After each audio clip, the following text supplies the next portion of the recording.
comme un parti politique normal, sérieux, responsable, dans une situation politique togolaise très difficile. L'ANC essaye quotidiennement de se mettre en ordre de bataille, de se préparer pour toutes les échéances. On ne sait jamais ce qui peut se produire demain.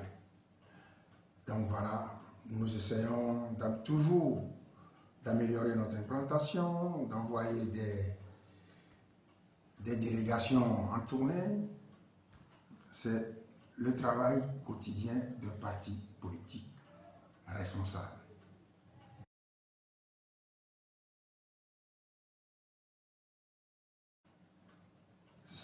Je pense que tout le monde devrait comprendre ça. Dans la vie, on ne pose pas des actes pour poser des actes. Il faut avoir une finalité. Quel est l'objectif que vous poursuivez? Si votre présence dans une institution ne sert ou ne servira à rien, je crois que vous devez prendre les dispositions nécessaires pour éviter de servir de faire valoir. De servir de faire valoir, ça veut dire vous validez par votre présence dans une institution ce qui se fait de mal, tous les errements de cette institution.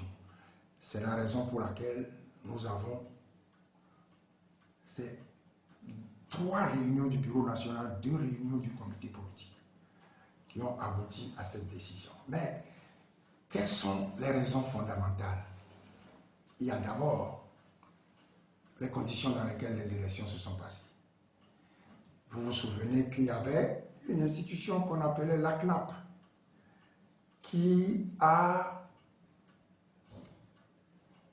dont on a dit qu'elle a préparé les élections. Tout ce que nous avons dit a été refusé. Pour qu'il y ait de bonnes élections, les requêtes que nous avons formulées n'ont pas été respectées. À la CNAP. Il y a ce qu'on appelle le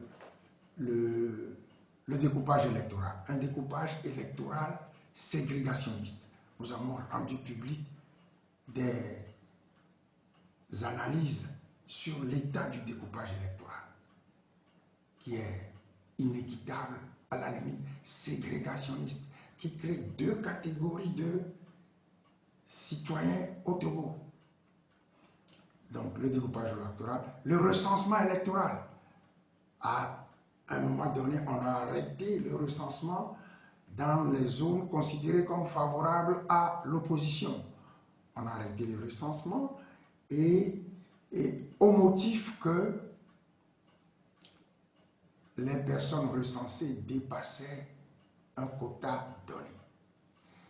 Or, la loi dit que peuvent être recensés au Togo, donc inscrits sur la liste électorale, les Togolais, donc il suffit de fournir des papiers attestant qu'on est Togolais, ou bien, moi je ne suis pas d'accord, mais c'est ce qu'ils font, se faire inscrire par témoignage.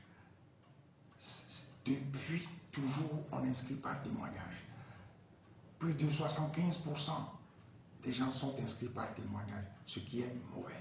Mais la loi dit, pour se faire inscrire, il faut être togolais, il faut avoir plus de 18 ans. C'est tout.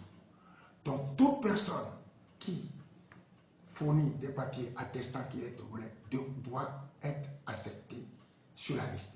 Mais ce qui procédait, la CENI a refusé.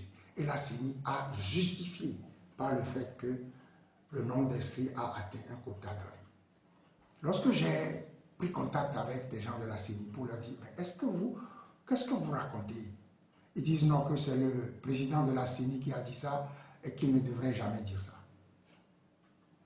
Donc, il y a la question du découpage électoral, il y a la question du recensement, il y a la manière dont les élections se sont passées, se sont déroulées, bourrage d'urnes, violence,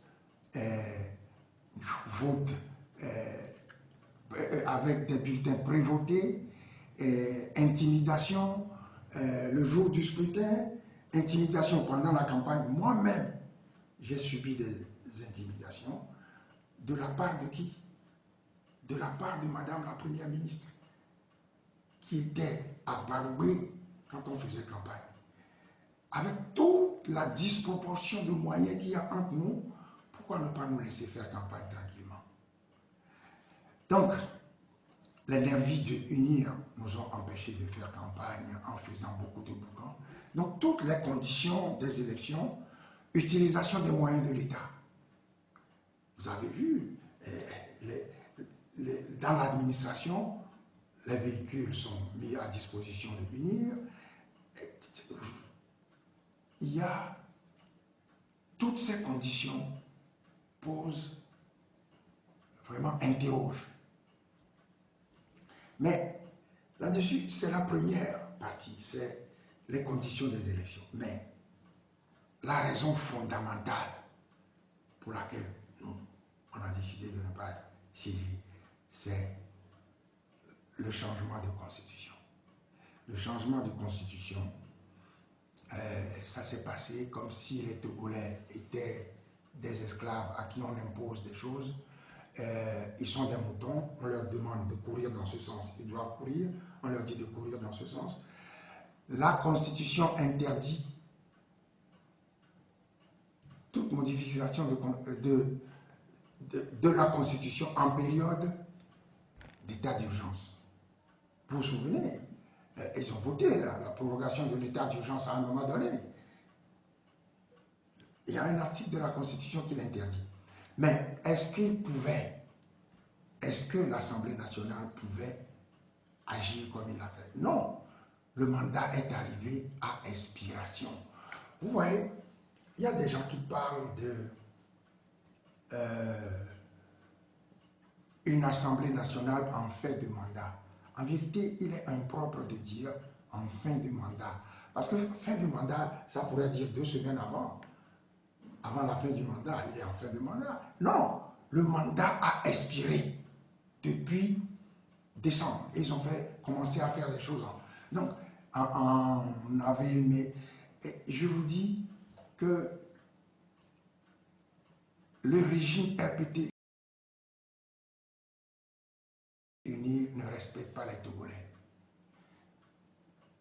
Et nous souhaitons qu'on nous respecte. Il y a des gens qui, peut-être, ne sont pas accrochés au respect qu'on leur doit. Moi, je respecte les gens. Nous, à l'ANC, nous respectons les gens et nous souhaitons qu'on nous respecte. Nous souhaitons que le régime togolais ne se comporte pas vis-à-vis des Togolais ou ne considère pas les Togolais comme s'ils étaient des moutons à qui on indique le sens de la marche. Non. Nous disons que nous ne pouvons pas accepter cela.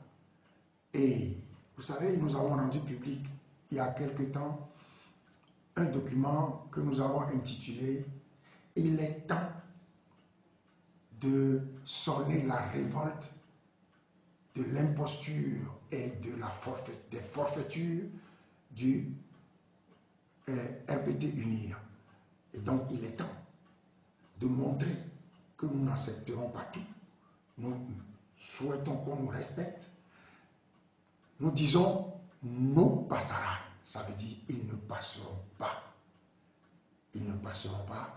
C'est la première manière de montrer que nous sommes entrés en résistance face à l'attitude du RPT UNIR, c'est de dire nous ne prenons pas ce que vous nous donnez parce que il faut organiser de bonnes élections dans de bonnes conditions et vous ne pouvez pas nous donner des miettes comme si nous n'étions pas des Togolais. Nous sommes des Togolais, nous voulons qu'on nous respecte et nous disons Nous sommes en résistance face à ce pouvoir. C'est la raison pour laquelle nous avons décidé de ne pas siéger. Je dis ceci. J'entends dire que si vous n'êtes pas à l'Assemblée, comment vous allez savoir ce qui se passe là-bas? Comment vous allez les contester? Ces gens oublient vite que j'ai fait 2 mandats à l'Assemblée nationale, amputé de la période où j'ai été renvoyé de l'Assemblée nationale. Vous vous souvenez? Le premier mandat 2007 à 2012, nous avons été renvoyés de l'Assemblée nationale en 2010. Ça veut dire, le mandat s'est terminé en 2013. Ça veut dire que j'ai passé la moitié du mandat dehors. Ça ne m'a pas empêché de savoir ce qui se passait là-bas. Quand nous étions là-bas, ils nous entendaient. Mais qu'est-ce qu'ils faisaient avec? Rien. Rien. Je remercie le peuple de m'avoir renvoyé à l'Assemblée nationale au mandat suivant. Et les Togolais me connaissent bien.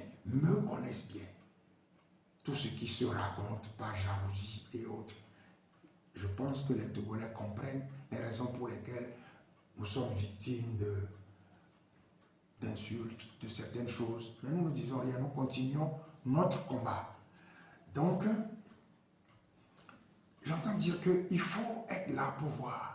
Mais est-ce que nous étions à l'Assemblée nationale ces derniers temps? Non, avant les élections. Depuis de 2018 à 2024, nous n'étions pas à l'Assemblée nationale. Qui a montré, qui a expliqué, qui a dit aux Togolais ce qui se passait à l'Assemblée nationale? Si vous vous souvenez, c'est nous, à l'ANC, qui avons rendu public lors d'une conférence de presse le 15 mars 2024 une déclaration dans laquelle nous disions que le pouvoir est en train de préparer en catimini la modification de la Constitution, le changement de Constitution. Est-ce que ça a eu lieu, oui ou non? Nous n'étions pas à l'Assemblée, mais nous savons ce qui se passe. Nous savons ce qui se passe aujourd'hui. C'est comme ça. Il y a des gens qui travaillent. Il y a des partis politiques qui travaillent. Donc, demandez à ceux qui sont à l'Assemblée aujourd'hui, qu'est-ce qu'ils y font? Moi, je peux savoir mieux que ce qui se passe à l'Assemblée nationale. Voilà. Donc, l'adoption de la nouvelle Constitution dans cette situation, c'est un coup de force que nous ne pouvons pas accepter. Et vous ne pouvez pas refuser quelque chose et faire comme s'il n'existe pas. Notre manière de manifester notre refus et notre opposition, de manifester notre résistance, c'est de ne pas nous présenter dans cette institution dont on nous dit qu'elle va fonctionner sous l'égide d'une constitution que nous combattons. Donc nous ne pouvons pas accepter notre refus, c'est un acte de résistance. Vous savez, on dit souvent, on peut amener un cheval à la rivière ou à l'abreuvoir, mais on ne peut le forcer à boire. Donc, je le dis, nous ne pouvons pas accepter qu'on nous considère comme un ramassis de moutons, de faibles d'esprit, de simples d'esprit, qu'on peut berner, qu'on peut violenter pour atteindre des objectifs de maintien du système RPT-UNIE au pouvoir ad vitam aeternam. Donc, j'espère avoir bien expliqué les raisons pour lesquelles nous ne siégeons pas à l'Assemblée.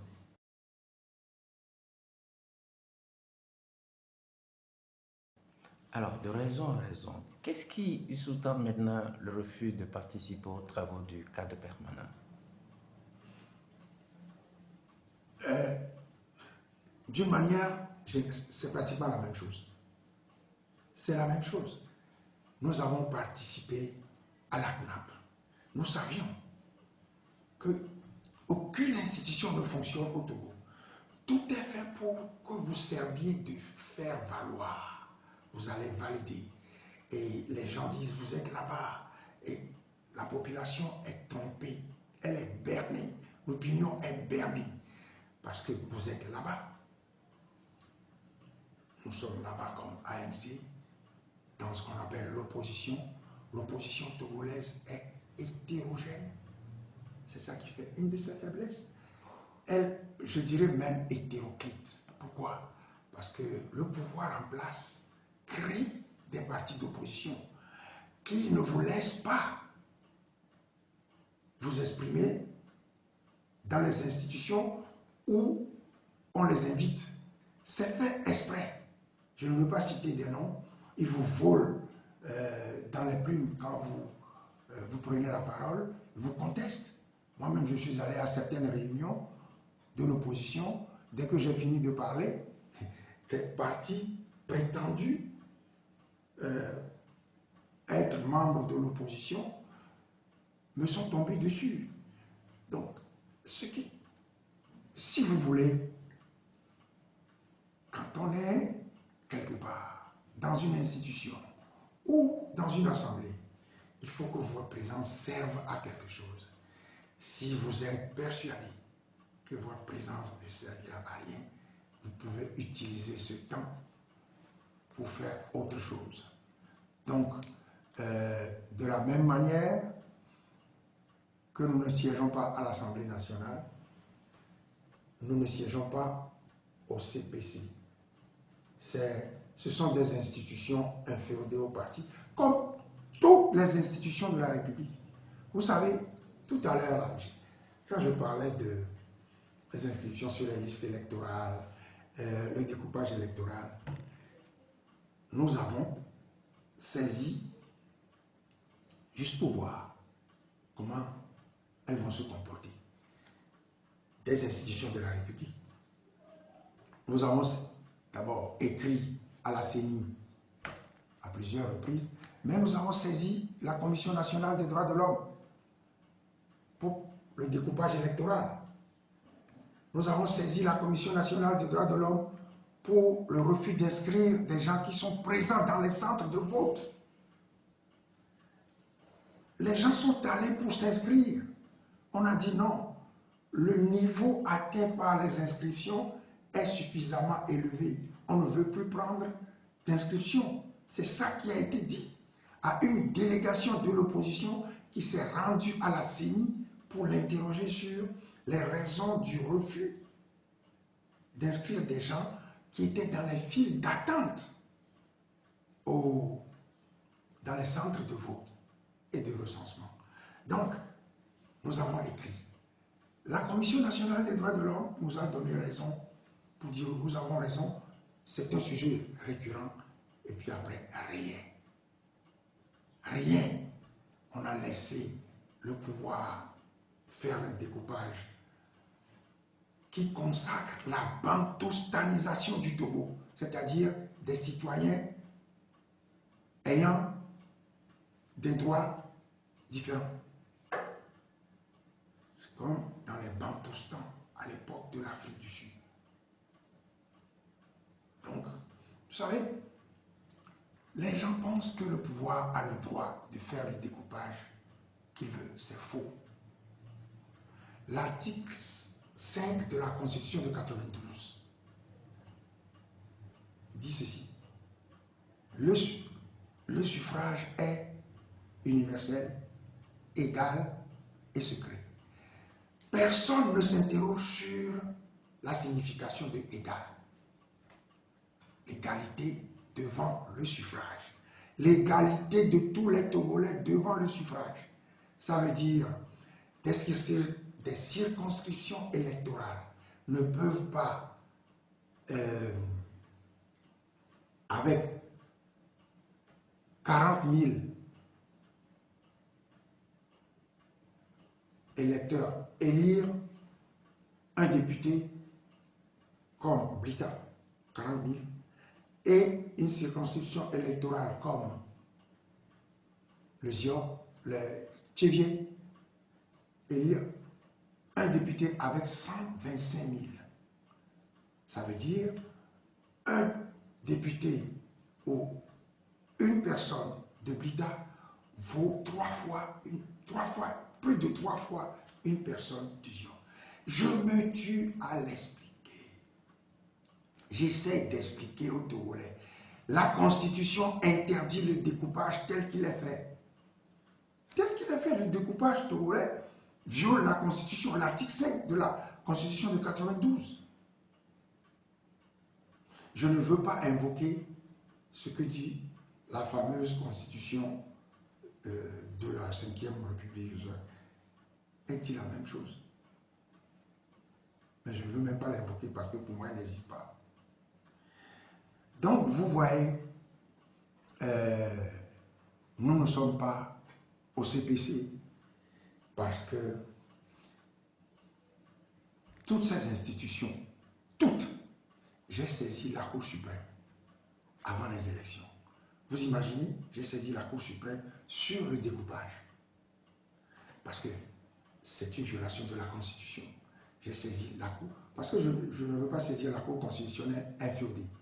Mais la Cour suprême, je l'ai saisie. Elle n'a même pas répondu jusqu'à présent. Nous sommes en septembre. Je l'ai saisie au moins 2 mois avant les élections. En principe, on aurait dû arrêter les élections, répondre à la question avant. On aurait dû arrêter l'organisation des élections. Mais aucune institution ne fonctionne. Le Togo est malade. Le problème du Togo, c'est le refus de l'état de droit. L'État est au-dessus des institutions, est au-dessus de la loi. Il y a des lois, mais on ne les respecte pas. Le gouvernement a décidé de ne pas les respecter. Ça veut dire de ne pas respecter le peuple togolais qui prend des lois au nom duquel les lois sont votées. Donc, être au CPC pour se faire voler dans les plumes par des partis prétendus de l'opposition, mais qui n'en sont pas, excusez-moi, c'est du temps perdu. C'est du temps perdu. Il y a des gens qui sont contents d'être, on dit, je suis au CPC, donc je suis de l'opposition. C'est faux. Je suis de l'opposition parce que je pose des actes d'un opposant sérieux, rigoureux, responsable.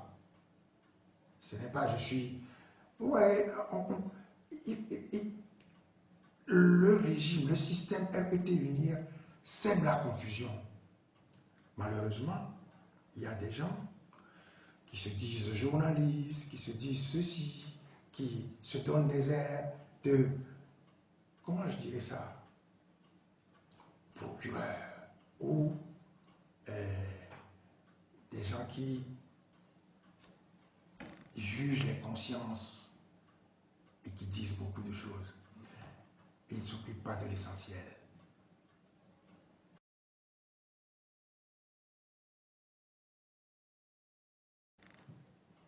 De qui? Des représailles du peuple.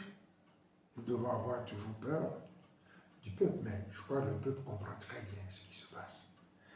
Il nous revient d'expliquer, d'expliquer sans relâche au peuple. Il finira par comprendre. Le peuple finira par comprendre. Le RPT UNIR s'emploie quotidiennement à semer la confusion. Je dis, aidé par certains qui se disent de l'opposition, soit grands journalistes ou soit de partis d'opposition, ils aident le système à semer la confusion. Malheureusement, ça nous complique la tâche. Parce que je peux vous garantir que des fois, nous sommes considérés comme des complices du pouvoir en place. Et heureusement, les Togolais savent que c'est faux. Et que c'est le RPT UNIR qui fait ça. Mais je dis, la population finira bien par comprendre.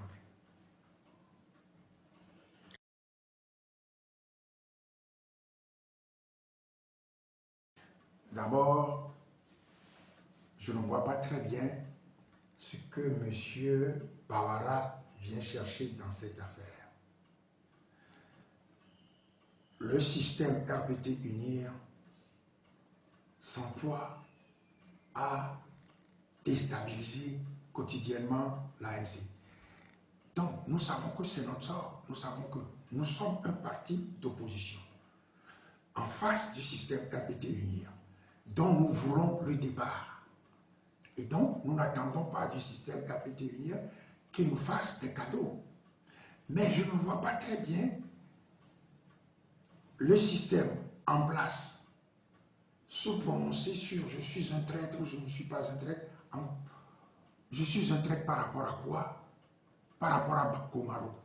Monsieur Gomaro a accepté de participer au système que nous combattons, qui viole les droits de l'homme, qui tue, qui blesse, qui opprime les Togolais. Et donc, ce n'est pas la ligne du parti qui a envoyé M. Gomaro dans le gouvernement rendu public il y a une dizaine de jours. Non. À partir du moment où M. Gomaro a enfreint la ligne du parti, comme ça se fait sous toutes les latitudes, dans tous les pays du monde, il mérite de subir la sanction de son acte.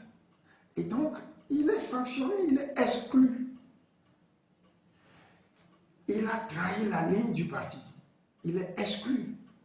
Moi, il est exclu. Je ne dis pas qu'il est traître, il est ceci, mais M. Gomaro a posé un acte en dehors de la ligne du parti. Partout où ça se passe, vous avez vu, chaque fois qu'un gouvernement est constitué, dans tous les pays du monde, on voit ce genre de phénomène dans les moments de constitution du gouvernement. On voit des gens se livrer à ce qu'on appelle la transhumance politique. Ils transhument. Mais le nomadisme politique, ça existe partout. M. Gomaro n'a rien inventé. Malheureusement, il existe en politique des hommes de conviction et ceux qui n'ont pas de conviction qui cèdent rapidement aux sirènes du parti au pouvoir, au chant des sirènes du parti au pouvoir. Et donc, moi, je n'ai rien à voir avec M. Bawara.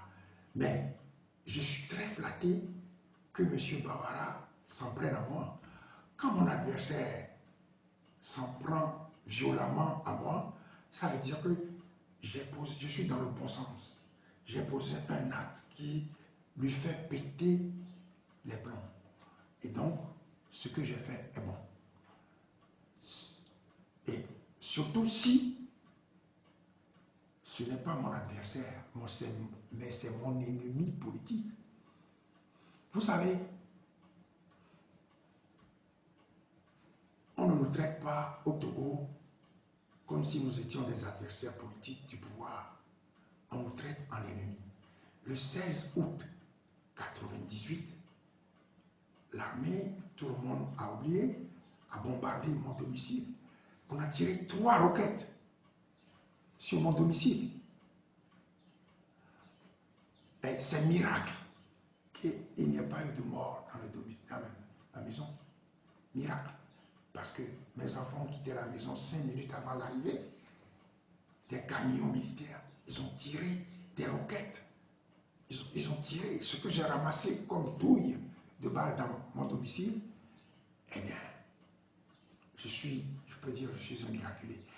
Alors, face aux gens qui me considèrent comme un ennemi, parce que je combats, je lutte